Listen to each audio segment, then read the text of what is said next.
Kita kembali di episode yang kita tunggu-tunggu, saudara, Abam. Kita masuk episode 859. Saya didampingi oleh Pak Gren. Pak Gren, yuk kita mulai. Silahkan baca, Pak. Ya, dari seorang pria, Pak, berusia 38 tahun yang sudah menikah dan berdomisili di Surabaya. Shalom Pak Eras, gembalaku dan Bapak rohaniku, mentor rohaniku. Saya bersyukur bisa bertemu Pak Eras di GSK Robot Surabaya dan mengetahui bahwa Pak Eras akan lebih sering ke Surabaya. Satu hal yang masih saya doakan dan perjuangkan, supaya saya bisa mengejar kekudusan Pak Eras. Supaya saya bisa mencapai keberkenanan Tuhan seperti Pak Eras berkenan di hadapan Tuhan. Tuhan bilang harganya mahal, tapi saya mau berjuang, Pak. Oke, sebentar. Ya, semua kita berjuang ya. Saya juga belum sempurna. Tapi kalau bisa kita punya obsesi, cita-cita mencapai kesucian setinggi-tingginya. Oke, teruskan. Pak Eras, saya merasa sangat diberkati melalui doa malam dan doa pagi yang dibawakan Pak Eras. Apakah mungkin kan Pak, suatu saat nanti Bapak membawakan format doa malam di Surabaya? Saya melihat hal ini dapat menjadi pemicu jiwa-jiwa di kota-kota, baik di Surabaya maupun kota-kota lain, mengejar berkat doa malam. Apalagi kalau Bapak bersedia membawakan doa pagi dari kota-kota lain termasuk Surabaya. Harapannya, jiwa-jiwa yang mulai merasakan hadirat Tuhan dalam doa pagi, kecanduan mempersembahkan waktu paginya untuk Tuhan, dan hidupnya diubahkan. Saya merasa hidup saya berubah sangat drastis ketika komitmen rutin doa pagi, tanpa mengecilkan peran ibadah raya tentunya. Semoga lebih banyak lagi jiwa yang diubahkan melalui perjumpaan dengan Tuhan setiap hari. Sehat terus gembalaku, Bapakku, mentorku, jasamu abadi. Kami mempertimbangkan usulan ini. Tapi yang jelas membahagiakan kita, karena hidup saudara kita ini diubah lewat doa pagi. Ini satu dari sekian banyak orang yang menyaksikan doa pagi itu mengubah. Doa malam itu mengubah. Ya, memang dibutuhkan keberanian dan ketekunan. Teruskan, Pak Gren. Selanjutnya Pak, dari seorang pria berusia 36 tahun di Surabaya juga. Shalom Pak Eras, saya ada beberapa pertanyaan. Tapi mungkin ini tidak terlalu berpengaruh untuk keselamatan. Cuma saya penasaran saja. Tuhan Yesus mati untuk semua umat manusia. Maka bagi yang belum mendengar Injil akan dihakimi menurut perbuatannya. Tapi bagi umat pilihan diberikan standar yang lebih tinggi, yaitu sampai kepada Bapa dengan cara meneladani Yesus saat di dunia ini. Pertanyaan saya Pak, ada 3. Yang pertama, misalnya kita gagal benar-benar presisi, tapi kita mengasihi sesama seperti diri kita sendiri. Apakah bisa tetap masuk LB3 dengan standar orang yang belum mengenal Injil atau justru akan dibuang ke neraka? Jadi begini, orang-orang Kristen itu standarnya harus seperti Yesus. Tapi dalam faktanya tidak jarang mereka yang tidak sampai pada puncak yang seharusnya dicapai. Tetap selamat, punya grade yang tentu tidak tinggi. Tapi ada juga yang hanya menjadi baik. Karena tidak mengerti kebenaran, pendetanya tidak mengajar, dia di pedalaman Kalimantan atau Papua. Tapi baik, dia juga bisa menjadi anggota masyarakat. Jadi dengan standar orang yang belum mengenal Injil atau justru akan dibuang ke neraka. Tapi kalau jahat pasti masuk neraka. Mau Kristen mau non-Kristen masuk neraka. Tapi kalau orang non-Kristen memang bukan umat pilihan, itu tidak dituntut untuk sempurna. Teruskan Pak, ini pertanyaan nyambung kayaknya. Pertanyaan kedua, bagaimana dengan orang Muslim yang menolak Injil karena memang dia dididik sejak kecil beragama Islam, tapi perbuatannya baik? Apakah masih bisa ke LB3? Kata menolak itu harus dipahami. Ada orang yang menolak tapi tidak menyakiti, tidak memusuhi. Mungkin juga secara sosialisasi beretika baik. Tuhan berkata, secangkir air putih yang yang diberikan orang tidak hilang dia upahnya. Orang Muslim yang tulus mengasihi orang Kristen, karena memang bukan umat pilihan, dari kecil juga tidak mengenal Injil. Jangan lalu kita bilang masuk neraka loh. Ya mungkin saya agak eksklusif di sini, tapi memang benar begitu. Tapi kalau orang Muslim atau orang Buddha, orang Hindu membenci orang Kristen, menjati orang Kristen, mengupayakan luka sakit menderitanya orang Kristen, ya jangankan kepada orang Kristen, kepada seagamanya pun juga pasti dia jahat. Sama orang Kristen kalau jahat pada orang Muslim misalnya, jangankan pada orang Muslim, pada sesama orang Kristen pun pasti jahat juga. Orang gini juga nggak masuk surga. Jelas nggak Pak Gre? Betul, jelas Pak. Oke, teruskan. Pertanyaan terakhir ketiga, bagaimana dengan kasus Rianto yang menyelamatkan orang Kristen dari bom. Dia rela mati dengan memeluk bom yang ada di gereja saat perayaan Natal. Terima kasih Pak Eras dan tim Abang untuk sabar menjawab pertanyaan saya. Puji Tuhan. Mungkin juga ada security gereja yang ada di tengah kita itu baik-baik. Ya. Baik-baik. Saya tidak pernah perintahkan mereka itu mengawal saya waktu saya turun dari gereja ke gedung ini lantai 2, lantai 3. Dia lihat jauh, dia kawal saya. Kalau saya khotbah dia tidak jauh dari mimbar, dia ngeliatin kalau ada orang kira-kira membahayakan. Dan memang bukan umat pilihan. Umat pilihan kan ditentukan Tuhan. Betul. Jadi mereka tidak dituntut untuk sempurna seperti kita. Kalau mereka berbuat baik seperti Rianto, masuk surga. Oke. Betul. Kalau dia rela berkorban begitu untuk orang Kristen, untuk orang seagamanya pun juga pasti dia rela. Ya. Oke, teruskan. Baik. Pertanyaan dari seorang perempuan berusia 43 tahun, telah menikah dan berdomisili di Jakarta. Pak Eras yang saya hormati dan kasihi, saya ingin bertanya, bagaimana supaya merasakan sukacita ketika melakukan pujian, penyembahan, dan nyanyian? Hal ini saya rasakan ketika sebelum pergi ke doa malam. Itu kadang suka ada rasa malas atau sedang suntuk dengan pekerjaan. Tapi ketika berada di tengah umat yang menyembah, dan sesudah pulang, hati saya merasakan sukacita dan damai. Tapi ketika saya menanyakan ke suami yang juga ikut pergi, apakah dia merasakan juga, jawabnya biasa aja. Dan dia bilang mungkin karena dia kurang bisa memakai emosinya atau lebih ke rasional. Bagaimana ya Pak, supaya dia juga bisa merasakan sukacita sehingga juga semangat ikut doa malam? Oh iya, kami sudah lama ikut Pak Eras berjemaat di GSKI Kelapa Gading. Terima kasih Pak. Sebenarnya memiliki sukacita yang tidak situasional itu ditentukan 2 hal. Yang pertama, jangan punya dosa. Jangan punya dosa itu bukan hanya tidak melanggar hukum, tapi punya karakter yang baik. Kesucian itu bukan hanya tidak berbuat dosa, tapi potensi bertindak selalu sesuai kehendak Allah. Tidak ada niat menjati orang, tidak ada niat berbuat dosa. Ya. Yang kedua, jangan terikat pada kesenangan dunia. Hobi-hobi, cita-cita tertentu, yang dia pikir kalau dicapainya dia bahagia. Jangan. Kalau aku punya ini bahagia, kalau aku pergi ke sini bahagia. Nggak usah. Tuhan kebahagiaanku. Soal barang apa yang dibutuhkan Tuhan kasih. Soal jalan-jalan Tuhan beri kesempatan.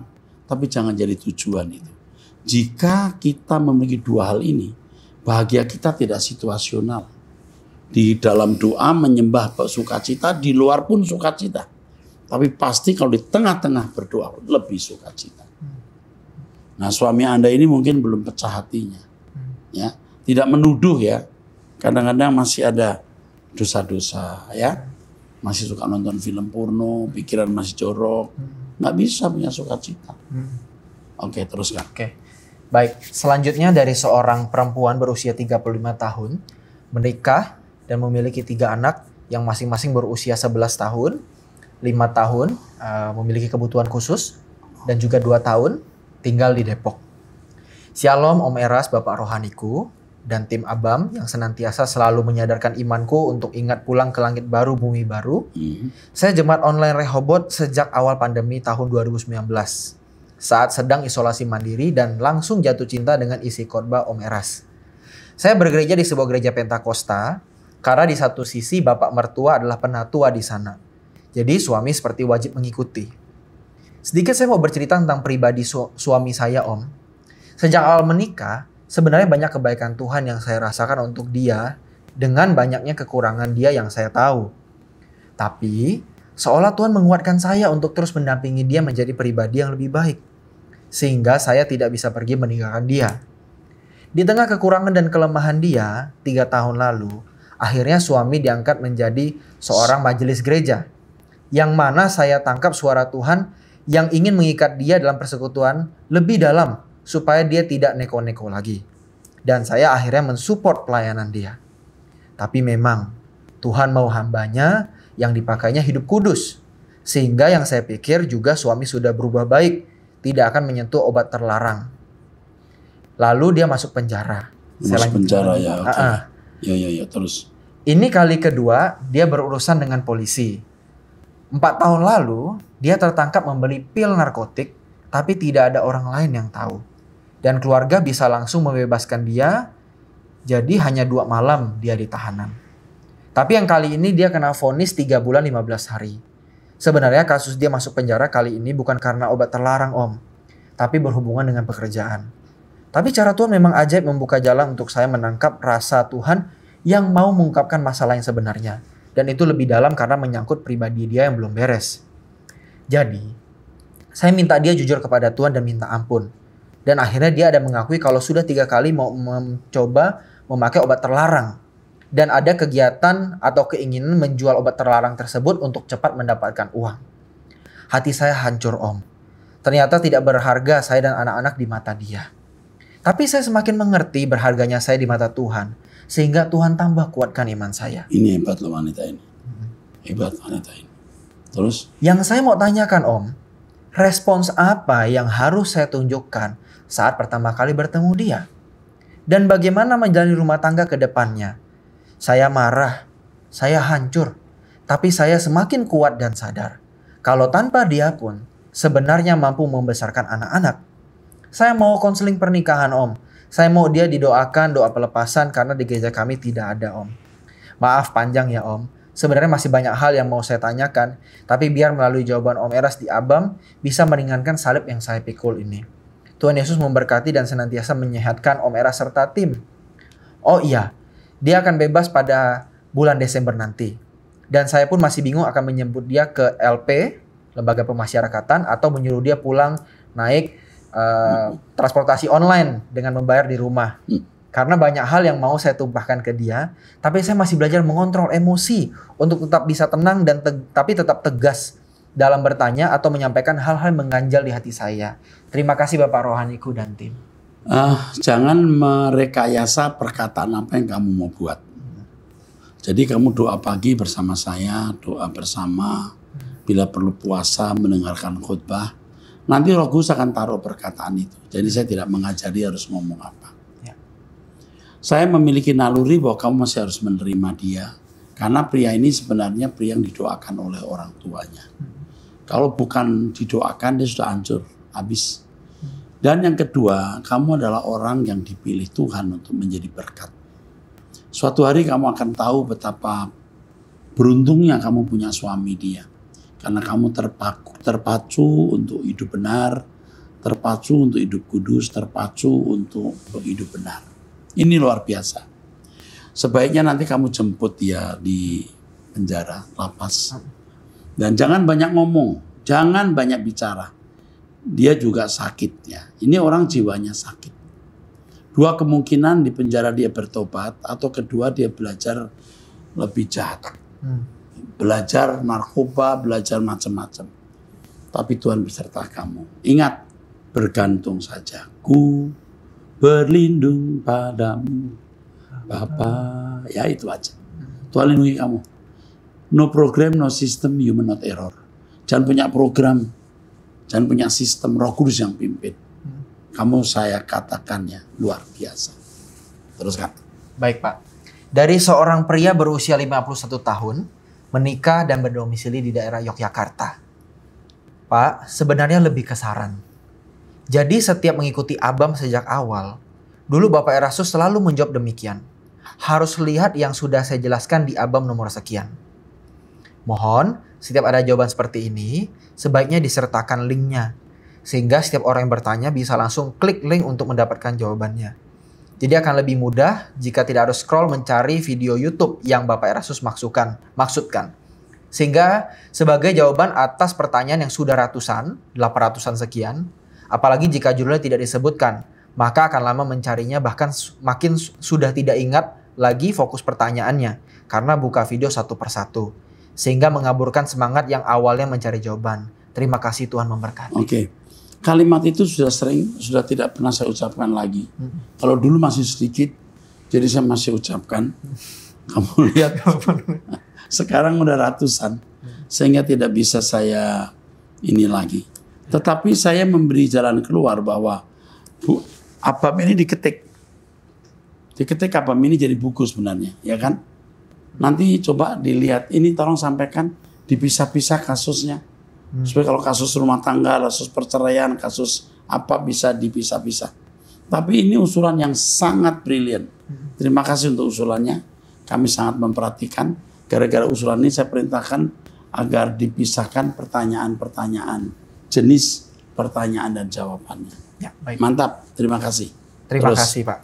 Selanjutnya dari seorang pria berusia 49 tahun, lajang, tinggal di Jakarta. Shalom Pak Eras yang kukasihi dalam Tuhan Yesus Kristus. Ada 2 pertanyaan Pak.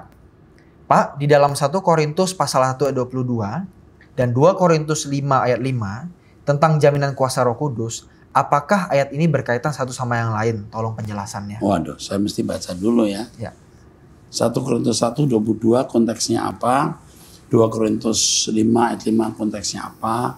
Kadang-kadang kita itu juga harus melihat latar belakang, bahasa asli dan lain-lain. Tapi coba dibaca dulu Pak. Ya. 1 Korintus pasal 1 ayat 22. Orang-orang Yahudi menghendaki tanda dan orang-orang Yunani mencari hikmat. 2 Korintus pasalnya yang ke-5 ayat ke-5. Oh, kalau yang ini tidak ada kaitannya dengan jaminan kuasa Roh Kudus. Ya, kalau orang Yahudi minta tanda karena terkait dengan kehadiran Yahweh yang mereka harapkan, sedangkan orang Yunani selalu berkanjang dalam bidang filsafat. Oke, teruskan. Ya. Kemudian 2 Korintus pasal 5 ayat 5. Tetapi Allah lah yang justru mempersiapkan kita untuk hal itu dan yang mengaruniakan roh kepada kita sebagai jaminan segala sesuatu yang telah disediakan bagi kita. Ya, itu maksudnya karya pekerjaan Roh Kudus, karya keselamatan yang akan disempurnakan lewat Roh Kudus. Itu maksudnya. Oke, cukup. Baik, pertanyaan kedua Pak terkait dengan kalau mau beli flash disk lagu-lagu Pak Eras, saya mesti hubungi ke siapa ya Pak? Terus kalimatnya gimana itu? Soalnya lagu-lagu Pak Eras membangun dan membentuk karakter saya agar saya bisa lebih lagi di dalam membangun keintiman dengan Tuhan. Nggak usah beli kali ya, dikasih gratis ya. Kiamnya kasih gratis. Okay. Spotify juga bisa. Spotify juga bisa. Yuk Spotify gampang ya. Betul. Oke, teruskan Pak Gren. Oke. Jaga kesehatan ya Pak. Saya sedih kalau Pak Eras sakit. Ini happy birthday. Oh ya, sorry, maaf. Oh iya Pak. Cukup ya. Itu baca deh, biar puas ya. Oh iya Pak, happy birthday ya. Saya doakan Pak Eras panjang umur, sehat selalu, sukses selalu, dan juga penyertaan dan perlindungan Tuhan Yesus sempurna atas Pak Eras dan keluarga besar Pak Eras. Amin. Terus. Jaga kesehatan selalu. Ya. Saya sedih kalau Pak Eras sakit dan dibully sama orang. Tetap semangat Pak dalam Tuhan Yesus. Dan sampaikan juga firman yang keras Pak. Sehingga karakter kami dibentuk dan diproses. Sehingga kami menjadi pemenang di dalam Tuhan Yesus. Amin. Tuhan Yesus memberkati Pak Eras dan keluarga besar dan tim pelayanan dengan berlimpah-limpah. Jesus bless you. Umurnya berapa ya? Yang bertanya 49 tahun. Laki-laki ya? Lajang. Saya berasa ini laki-laki.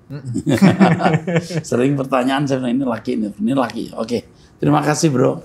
Ya. We love you. Oke. Tuhan berkati. Begini aja deh ya. Nanti kalau salah nanti dikira mau kampanye nih ya. Oke, teruskan. Dari seorang wanita berusia 45 tahun. Shalom Pak Eras. Ada pertanyaan mewakili orang tua saya. Kami ada grup WA keluarga besar. Papi saya suka share link ibadah.id. Tapi ada salah satu anggota keluarga yang tidak suka dengan Pak Eras. Jadi setiap kali papi saya kirim link ibadah.id, maka akan selalu dikonfrontasi dengan potongan video atau komen-komen yang menjelekkan Pak Eras yang dikirim oleh salah satu anggota keluarga kami tersebut. Adapun secara keseluruhan, keluarga besar kami bergereja di beberapa sinode yang berbeda. Kami tahu ada yang pro dan kontra dengan pengajaran Pak Eras. Karena terhasut omongan pendeta atau gereja yang tidak suka dengan Pak Eras. Padahal belum pernah mendengar lengkap khotbah Pak Eras. Tapi hanya saja ada satu orang yang ekstrim mengkonfrontasi soal Pak Eras di keluarga kami. Pertanyaan kami, apakah papi saya tetap share link ibadah.id di grup WA keluarga? Atau sebaiknya dihentikan, mengingat ada yang resisten dengan Pak Eras? Adapun tujuan papi saya share link .id adalah untuk berbagi kebenaran firman. Mengingat banyak pendeta atau gereja saat ini yang tidak mengajarkan kebenaran Allah yang murni seperti yang Pak Eras ajarkan. Terima kasih Pak Eras, we love you, God bless Pak Eras, keluarga dan tim .id. We love you too. Jadi saya kira tetap aja di-share. Soal dia buka atau tidak dibuka terserah. Mungkin suatu hari dia iseng-iseng buka dan dia dijamah Tuhan. Karena tidak jarang kesaksian orang yang justru membuka link saya karena mendengar saya sesat. Lalu yang terakhir saya mau ucapkan satu hal, ini agak rawan. Kalau dia yang melawan saya itu orangnya baik, saya mau belajar apa kebaikannya. Yang menentang saya itu loh. Yang men-share video-video itu loh. Kalau yang dia itu baik, saya mau belajar apa kebaikan orang itu. Sebab kalau dia punya Roh Kudus, dia tahu di dalam diri saya itu Roh Kudus atau tidak.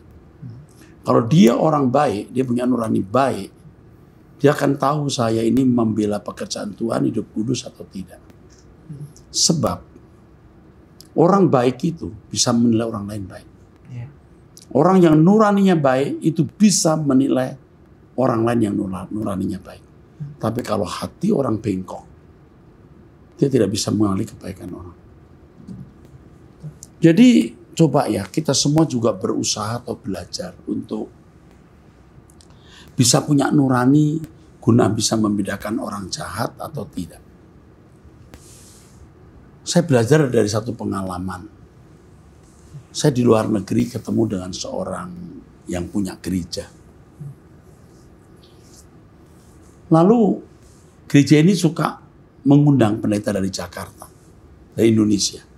2 pendeta yang diundang. Kebetulan saya kenal dua-duanya.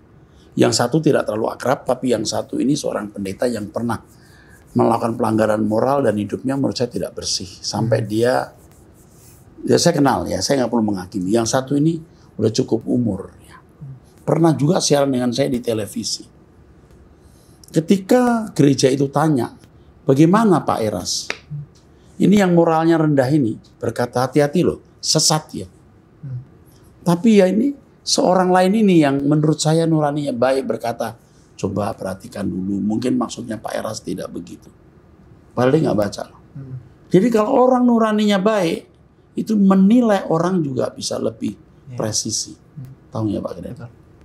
Nah kita nggak mengatakan kita sempurna, maka saya berkata, yang memberikan link-link itu, jelas itu link-link itu hoax, potongan-potongan. Dan saya tidak pernah punya urusan dengan orang-orang itu. Kok bisa lo potong video saya? Kalau saya memperkarakan, lalu sampai masuk penjara kan juga tidak elok. Kalau itu merusak dan membunuh karakter saya. Yang memotong video sampai orang punya kesimpulan, Pendeta Erastus Sabdono tidak meyakini Yesus Juru Selamat. Itu jahat sekali. Itu membuat nama saya rusak, hancur-cur. Nah pendeta kalau tidak mengakui Juru Selamat bagaimana?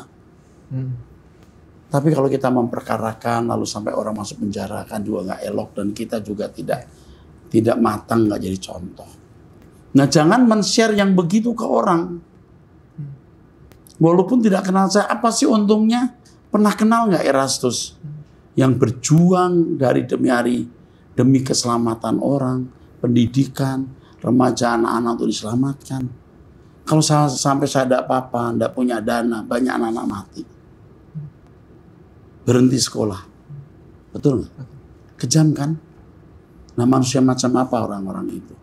Jadi kalau orang yang men-share hoax seperti itu, punya kebaikan, saya mau belajar kebaikan apa yang dia miliki. Oke teruskan Pak. Baik. Dari seorang perempuan berusia 56 tahun, sudah menikah dan berdomisili di Jakarta Utara. Shalom Bapak Rohaniku, Bapak Erastus.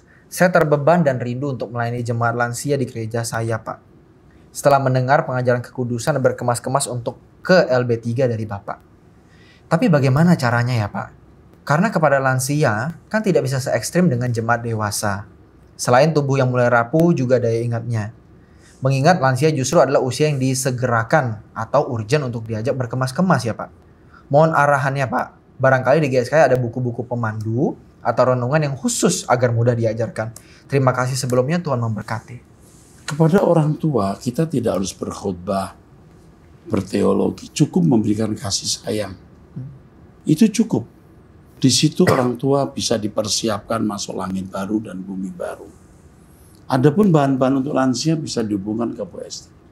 Ya, nanti dihubungi kita kasih bahan untuk pelayanan untuk lansia. Ya, saya kira cukup jelas ya Pak Greni.